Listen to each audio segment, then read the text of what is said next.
DMC song. You know, so it was pretty eclectic, but it was all about trying to be cool. Yes. You know, so whatever cool was, we eating it up. You know what I mean? I love it. Yeah. I love it. And I think that's, first, because we're men of a certain age, does everyone know what a boombox is? Yeah. Who doesn't know what a boombox is? A portable battery-operated cassette player with 2 speakers on either side of the cassette. Yeah. Wait, now we have to explain. Does And everyone know if you what a had the cassette job is? of having to carry it from the car, you were bummed. It wasn't, you weren't. I love that. Okay, so obviously this is a friend sport. It's cool to skate alone, but it's better to skate with your friends. Yeah. How did you build that community? Was it just a matter of you showed up, or was it something where there's a certain skill level that people started kind of congregating? That's what's cool about skateboarding. It doesn't matter where you're from, who you are, how good you are. If you were into it enough, you were a part of the crew. That's awesome. Yeah. That's awesome. That's cohesive, baby. Yeah. I think that in terms of other cultures, comics is a big one that can do that. Yep. Were you a big comic book fan growing up? I wasn't, sorry. No, that's all right. Yeah, I mean, you know, before school every morning, the Amazing Spider-Man cartoons would come on. And so my brother and I would watch that, then it would end, we would go to school. Okay. So of course we were exposed to that kind of stuff, the old school Spider-Man cartoons and stuff like that. But in terms of collecting comic books, we weren't really there. We just weren't exposed to that. We didn't have a lot of friends really that were exposed to that. So we weren't really turned on to that. We were super into skating, BMX bikes, and sort of doing, you know, that kind of stuff. And, you know, but video games and stuff like that, like any other kid, yeah. But for whatever reason, we weren't really, Not common. there wasn't a lot of kids we knew that were doing the comic book thing around Huntington Beach back then. I mean, it kind of works. You guys were outside kids. Comics were really for the inside kids. Yeah, we were outside a lot, causing trouble and, you know, skating and building ramps for the bikes and stuff like that. Yeah. Okay, so with statutes and limitations being what they are, what is keep it real, what is one of your favorite we were causing trouble stories in your skateboarding days that won't get you arrested now? I mean, we were causing trouble. I mean, just basically ruining public property, skateboarding on it, you know, breaking into places to skate, you know, that kind of stuff. Arrested only once for skateboarding. Hey, Yeah. good job! Good job. I was still a pro skater. I think I was about 23, and we were skating an indoor parking garage in Beverly Hills. It was very cold. I think it was raining. We all went down to we found this parking garage. We never went to Beverly Hills. I don't know why we were there. And a bunch of cop cars rolled in on us. Get against the fucking wall! I mean, it was scary, right? They shoved us against the wall, and it was funny because I remember there were about 10 cops. It turned out that the property owner said, if there's any skateboarding, make sure to arrest them. I don't want any skateboarders on my property. Rich, landowner guy, whatever. And the guy goes, how old are you? And I said, 23. He goes, what are you doing still riding this fucking toy? And I realized in that moment that this guy had no idea how little the thing was an actual toy, and how much it was like, you know, just a symbol of just the most incredible freedom ever and creative expression. The guy had no idea, you know. So I thought but that was scary. They handcuffed us, they threw us into the back of the cars and took us into holding for a night for skateboarding. Yeah. Wait, who clapped about the arresting? You are a fan. I appreciate you. That was amazing. But, okay, with all due respect though, there is something risky about being a skateboarder, of course, like the actual injury side of it, and then there's the stigma. When you started getting into more of the professional level, granted your mom, you know, signed off on getting you one, but did she appreciate the professional aspect, the athleticism that goes into being a skateboarder? She definitely did. That's awesome. Yeah, she definitely did. I mean, of course, she didn't completely understand it. She knew that it was a passion of mine enough to where she pretty much left me alone, you know, and I said, Mom, my dream really is to become a professional skateboarder. I don't really necessarily have any prospects, but I'm going to keep, you know, grinding away at this, no pun intended. Please believe in me and we'll see what happens. And, you know, and then she had her doubts, but when I started making money, she was like, okay. All right, now. That's what I'm talking about. Okay, so one of the things I know as part of skateboard culture is to do your own tapes, right? Like you're recording yourself doing some amazing tricks, so you performing on camera kind of seemed like a natural flow to get into acting, yeah?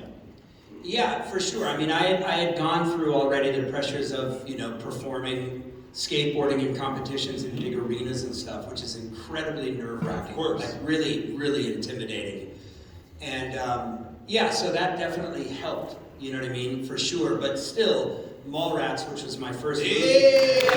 Mallrats, yeah.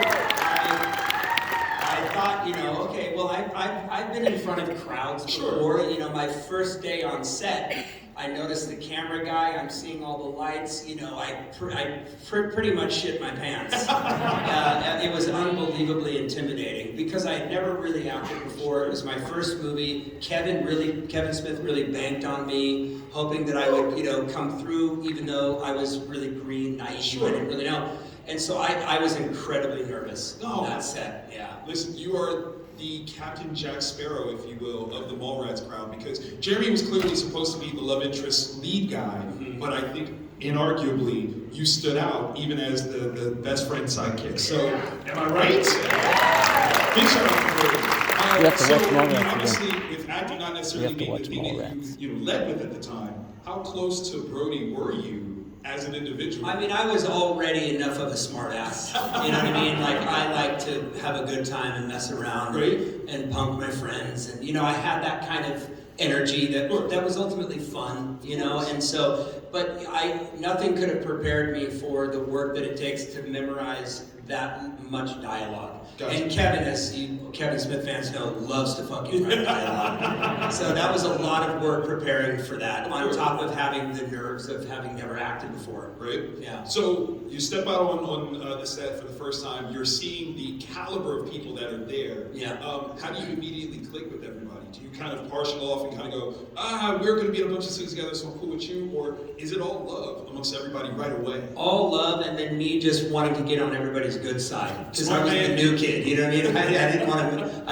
I wanted to, you know, have everybody like me. Of you know what I course. mean? Because I definitely did not, again, want to be fired. Right? You know. Now, did you have any experience of being like starstruck at all on that first go round? Well, I was kind of starstruck in general by the process of movie making. Sure. Oh, this is Universal Studios. I'm actually doing a real movie, and I had to sign paperwork and everything. Holy shit, this is legit. This is real. But then, of course, you know, well, I had seen Clerks, so I was meeting Kevin and stuff like that, and then meeting Don Phillips, the casting director, who had cast Dazed and Confused and Fast Times at Ridgemont High. Right. So I was like, wow, there's a lot of. But then when Stan Lee, of course, came on set, we were all like, holy shit. Late great. One time for Stan, please. Everyone from like the transportation, the crew, everybody, when Stan Lee came on set, the world stopped for a second. Yeah, it was really cool. Oh my god, I love that. I think, you know, one of the best things about Mallrats being this cult classic film, and especially when it comes to comic book culture, your character got to ask a lot of the questions that have plagued us on the naughty list for a very long time. So when you got to read some of these things that you're supposed to, you know, vibe with Stan about, were you nervous about saying such things to him, or was you like, this is the job, I get to do it? No, that guy's got a sense of humor, and he loved to play along. He was fantastic. That's amazing. He loved to play along. He got a kick out of it. I love it. Yeah. I love it. Yeah. Was there anything that he ad-libbed that might not have been included that just rocked you? I mean, that was almost 30 fucking years ago. I mean, glorious years ago, but you're right, that is fair. No, he stuck to the script. I think kind of in honor and out of respect for Kevin. Yeah. That's a wonderful thing. Yeah. That's a wonderful thing. Okay, so one of the last things I got to ask you about that particular movie, were you heavy at the mall? I mean, that was part of our culture in the 90s. Every weekend. Really? Oh yeah, I lived in Huntington Beach, and we'd go to the Westminster Mall. Love and it. just hang out, get a Absolutely. Cinnamon, watch a movie. Put my Mallrats hat in this room. Yes. Yeah, we hung out. I mean, that was big 80s culture, you know. We definitely hung out at the mall all the time. I love it, I love it. What was your food court choice? Orange Julius. Oh! Yeah. Let's go, let's go. That's my Orange Julius man's hat. Yeah. Great. No, Isn't it funny that Orange Julius actually seemed kind of fancy back then? I said, "Do I have enough money for an Orange Julius?" No, that's real, that's real. What is this fancy, weird orange drink? This is amazing. No, that's amazing. I don't want to talk too much about Mallrats because I want to give you guys an opportunity to ask some questions. So I got to skip to arguably my favorite of the Viewski bunch is Chasing Amy. Yes. So your turn is banking. you are inarguably, I should say, one of the most pivotal characters of any USU series, because Banky is so particular in the way that he sees things, where there's this dark truth to it, but you can't argue about it, right? It's real. Yeah. Where were you in life to want to bring that to the screen? Well, that's a good question, because I didn't really know where I was. Because again, I was very green. I had only really done Mallrats. And I had done a little movie called Drawing Flies. Hey, make some noise for that. Absolutely. It was kind of like more dramatic. Yeah. But I remember, Kevin, we were doing the shared moment scene. Yeah. And I was maybe goofing off a little bit on set, maybe trying to, maybe feeling a little too comfortable. And to Kevin's credit, he went like this and he pulled me out of we were filming in like a convention room like this. Right. It was like a Comic-Con Literally. scene. And he pulled me out of one of the doors. He goes, look, I know this is fun and everything, but because we had shot that a little bit earlier on, and he goes, this isn't Mallrats. You're gonna have to kind of think a little bit more about these moments that you're in and really try to be in those moments and not just sort of bank on like charm and humor and stuff like that. And that was kind of a pivotal moment for me, where I was kind of like, oh yeah, shit, there's a lot. I kind of matured up in that moment a little bit, and everything became a little bit more reflective for me after that point. That's brilliant. That really helped me a lot as an actor. That's wonderful. Big shout out to that one. Specifically because, again, this is a movie that touches on so many very personal concepts of love, acceptance, who you are as an identity factor, and it becomes something that, in a geeky space, for those of us that are huge comic book fans, it spoke to us in a way that other things hadn't yet. Did you feel any sort of, responsibility for, speaking that truth for other people in your actions? You mean within the comic world? Where you got these different characters that have these ideas about, the sincerity of comics, the validity of comics, the validity of life, and how I love, and what that means. Like, there's so much to. I think for me, it was more about that's secondary to the friendship. This is what they happen to be doing. Yes. And for me, basically, what I was wearing all the time was jealousy. True. You know what I mean? And like not liking the fact that I couldn't just be embracive and accepting of his whatever he wanted to do. Right. That insecurity. And having a hard time owning up to that insecurity. And the people that can't really own up to insecurity tend to be very defensive. True. And so that's what I was wearing for the most part that whole time. You know what I mean? Like basically just being jealous that some other force was coming in to take hold away. Yeah. We're bros, fuck that. Yeah, We're supposed to be doing this comic book shit. This is us. This is us. This is what we do.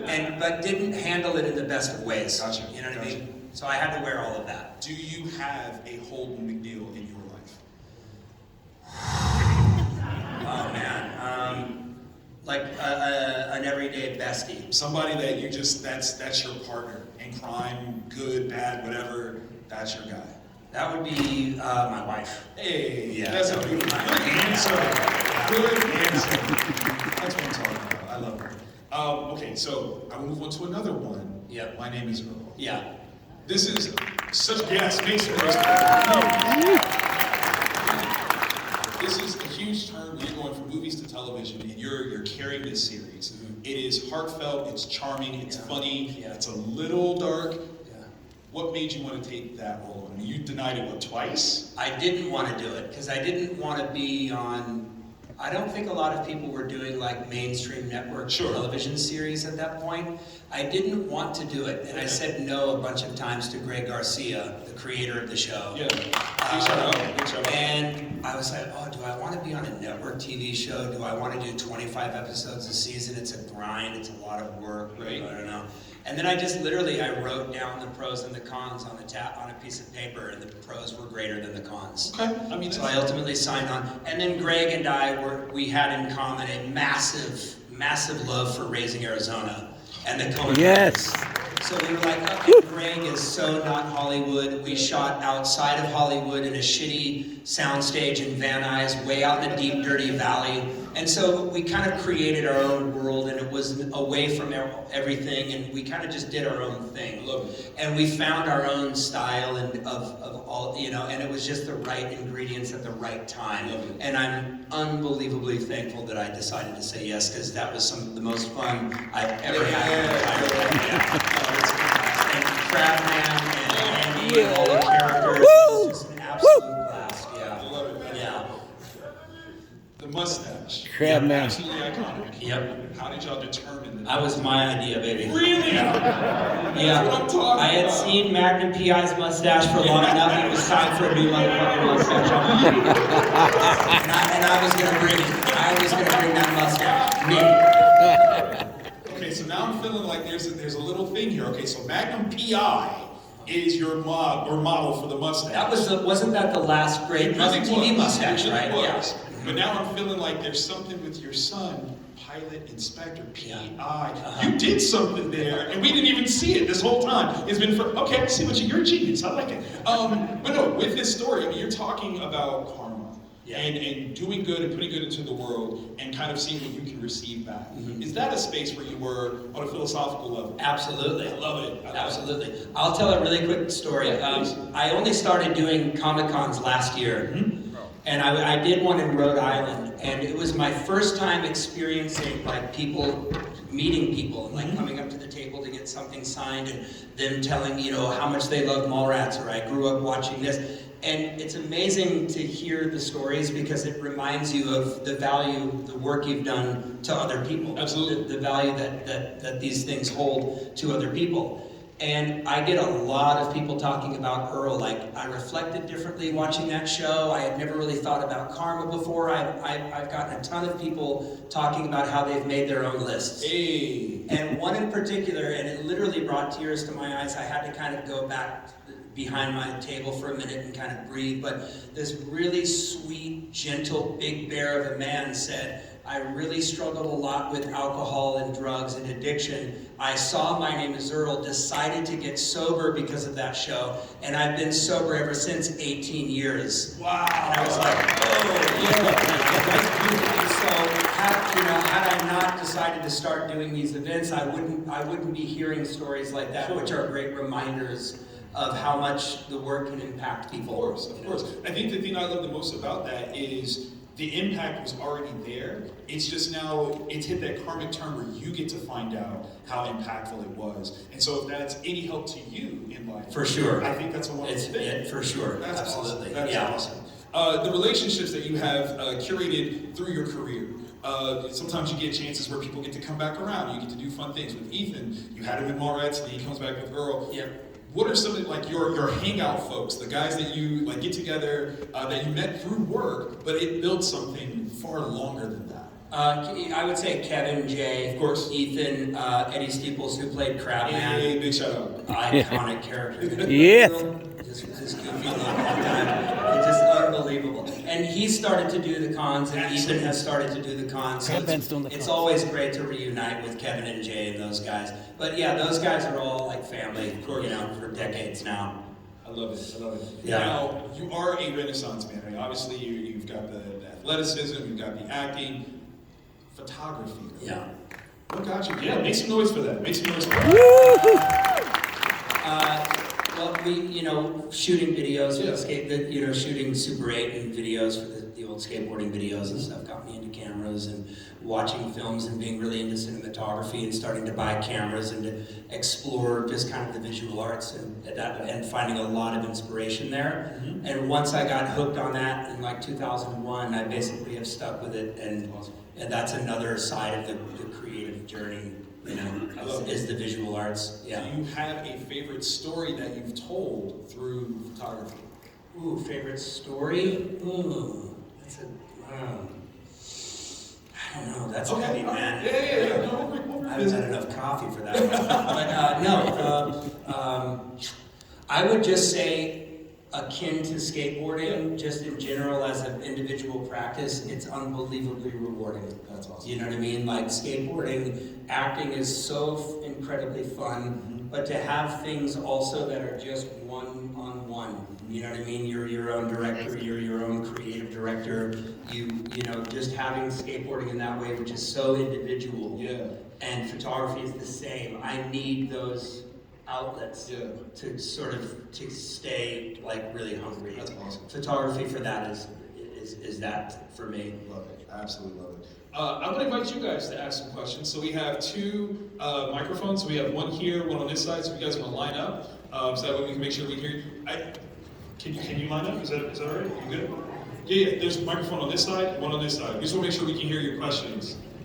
Yeah, and we'll bounce back and forth between to make sure we get everybody.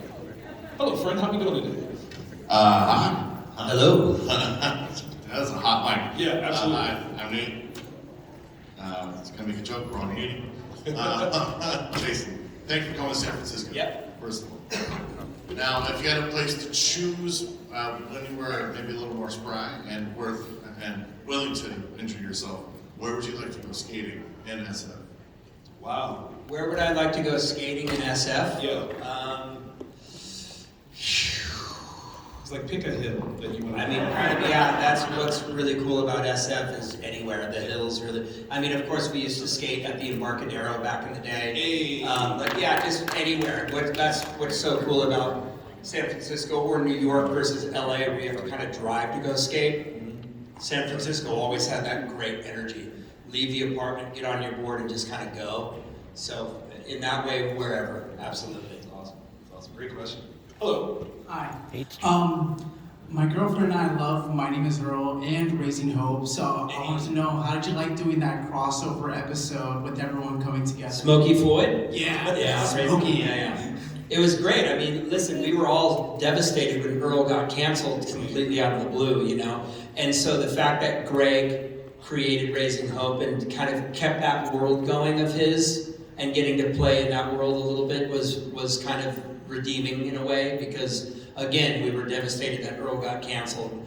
And so it was nice to kind of still be able to connect with Greg and work in some capacity with him, you know? Great question. Thank you. Hello. Hello, my name is Ryan.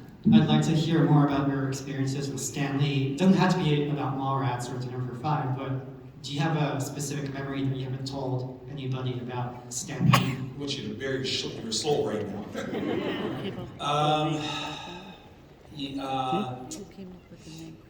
I don't know. I mean, I wasn't comfortable enough to sit down and start growing out with Stan Lee. Like, I was too busy not wanting to get fired, going over my dialogue for the 500th time in that 30 minutes, whatever I was sitting in. So I was really tunnel vision focused, so I wasn't comfortable enough to like bro down with him. Mm-hmm. Also, I didn't want to take up his time, because again, he was Stan Lee. You know what I mean? But I will say that, he did have cue cards, and he was such a pro, and he would focus on the cue cards, he would focus, and you could see it processing here, and then he would just nail it. He would get the cameras would be rolling, and he'd go, okay, and you'd get him, and then he would just boom, and everybody would be like, woo, because he would nail it, and he was all excited like a kid. Yeah, he was really cool. He was really cool. I love it. Thank you very much. Thank you so much. Great question. Hello. Hi, my name is Drew. Love all your work, but in Mallrats, when you're having the scene with Michael Rooker and you're doing the chocolate-covered pretzels, how hard was that to not just laugh your ass off when you were doing it? Have you seen Michael Rooker? Oh, I was scared shitless. There was no time to laugh. You know what I mean? Look, this is all, it's not real. I didn't actually touch my brown eye. I've actually washed my hands. This is prop chocolate that's been, please, I'm not actually stink calming you. Don't beat me up. It's all just a gag for the movie. Yeah. Thank you. Rooker is scary. Yeah. Oh, you know what I tripped out on? Michael Rooker, me and Kevin were 24. I turned 25 on the set of Mallrats. Rooker seemed like a big, scary, intimidating, dad figure. You know what I mean? I realized the other day that Michael Rooker on Mallrats was only 39 years old. Wow. I turned 25 on Mallrats, Rooker turned 40. And he seemed like a fucking dinosaur. That could kill you. Today. Yeah, that's a real thing. Hello. Hi, my name is Russell. I'm 39 years old. You look good. A question for Jason. Yep. What dream role would you like to have if you had a chance to partake in the MCU or James Gunn's DC Universe or Dave Filoni's Star Wars universe? I don't want to disappoint, but I don't know enough about those movies to know what I would want to play. unfortunately. They seem fun, like fun worlds. One thing that I would like to accomplish before I pass, if possible, is to work with the Coen brothers, if that's an answer. Yes. Because that was ultimately what inspired me to become an actor. In particular, a film of theirs called Barton Fink that came out in 1990. And I had already seen Raising Arizona, but I loved that odd world that they created, and I loved Steve Buscemi's Chet the Bellboy in Barton Fink. And I was like, I want to be in movies and play weird, fun characters like that. That kind of planted the seed for me, and I have yet to work with them, and I don't know if I ever will, but it would be an honor to work with the Coen brothers. That'd be a great combination, wouldn't it? Out of curiosity, what role would you like to see him play? Is there a character that you think of? Doom? I don't know that I think he'd be a good Batman Beyond. Ooh, I like where you're at with that. You'd be a good Alfred, actually, or Terry McGinnis. I like it. I like it. All right. Good call. We'll put that out there. We'll put that out there. Hello. Hi, my name is Joel, and I just had a question about when you were in the skating scene.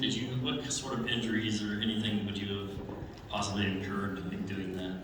What skate injury? When I was 18, there was a little quarter pipe, and I was just in some parking lot with some friends, and I was just, if anybody knows skateboarding, we were just goofing around, and I just was doing frontside ollies out of this quarter pipe, and one time my back truck got hooked up on the coping, and I slammed down on the ground on my stomach, and I felt some pain in my pelvis.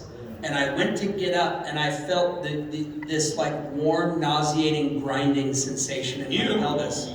I couldn't walk. I had to go to the emergency room, and they x-rayed the whole thing. They said, you've chipped and cracked your pelvis. And it was the worst pain I've ever felt in my entire life. All they could give me were crutches, because you can't really cast or brace this part of the body. And they said, don't skateboard anymore, and you don't move around and all of these things. But because I was so eager to keep going, and I was only 18, so I had a younger, healthier body, 2 weeks later I was skateboarding again like a fool. Luckily nothing happened, but yeah, just, stitches, hitting my head, breaking my wrist, spraining my ankles innumerable times. It just kind of goes with the territory, yeah. Appreciate it, thank you. Thank you. Hello. Hello. Hello. My name is Jordan. I wanted to know, since you haven't worked a lot with special effects before, how was working with all special effects, basically, with Alvin and the Chipmunks? A pain in the ass. Chasing the tennis balls? Yeah, no, but ultimately fun, but definitely very technical. Very, very technical, yeah. Did they have different colored tennis balls to kind of point so that you knew which character? If the Chipmunks were off camera, they would have little stuffed animals, and then they had 3 actors off camera with microphones who read all the dialogue. So I'm interacting with stand-in actors off camera while looking at stuffed animals and or tennis balls and or tape marks and stuffed animals on sticks being moved around like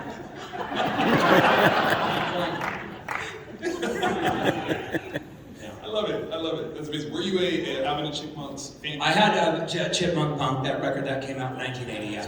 But as a father, I mean, it was for the kids. Sure, yes. It was My youngest is 4, and so it's gone down generationally. Gotcha. Watching the Chipmunks movies, and they love it. You know you're in a safe space. If you just wanted to do the movie, you could tell us. We wouldn't judge you for it. Not at all. That's awesome. Hello. Hi, Sean. I'm a little over 39. So, okay, thank you for bringing color to our lives. And now it's a part of my vocab. Yeah, nothing wrong with that. So, Memphis Beat. What was it like doing the work for Memphis Beat? How did you get picked for the role? Memphis Beat was a show that I did for a couple of seasons on TNT. I will say, in honesty, amazing concept, great people, but maybe not the right home for it, and maybe not the right timing for it. But incredible idea, great people involved. super fun to play a cop, and that's always fun to get to to play a character where you're solving crimes. And then the Elvis side of it I thought was really interesting. I would have liked to see it maybe executed a little bit differently, but it was a blast. And getting to lip sync to Elvis songs on stage while playing a cop during the day, I thought was kind of twisted and kind of interesting. It was a lot of fun, and we shot in New Orleans, ironically, even though it's called Memphis Beat. And it was great living there and working in New Orleans, and it was really cool. I wish it would have gone on a little bit longer and had a little bit of a different shape to it, but it was definitely fun nonetheless. And Sam Hennings, the actor who played my partner, great actor. So all in all, it was a great experience.